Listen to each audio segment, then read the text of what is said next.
Hi, today our topic is It's hard for me plus verb. When explaining that something is hard for me, that you are saying someone what you're talking or what you're doing that difficult for you.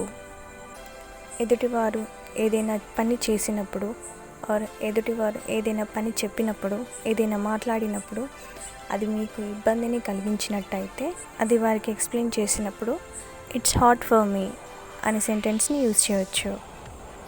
For examples, it's hard for me to pass in the ఎగ్జామ్స్లో pass అవ్వడం నాకు కష్టంగా ఉంది అని. It's hard for me to concentrate on my work. నా పని మీద నేను కాన్సన్ట్రేట్ చేయడం నాకు ఇబ్బందిగా ఉంది అని.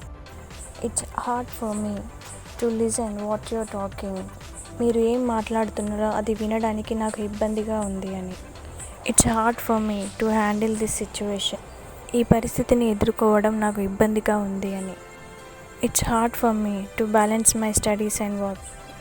నా చదువును మరియు వర్క్ని బ్యాలెన్స్ చేయడం నాకు కష్టంగా ఉంది అని. ఇలా మీకు ఇబ్బంది ఉన్న పరిస్థితులను కష్టమైన పనిని ఎదుటి వారికి ఎక్స్ప్రెస్ చేసినప్పుడు ఇట్స్ హార్డ్ ఫర్ మీ అనే సెంటెన్స్ని యూజ్ చేయవచ్చు.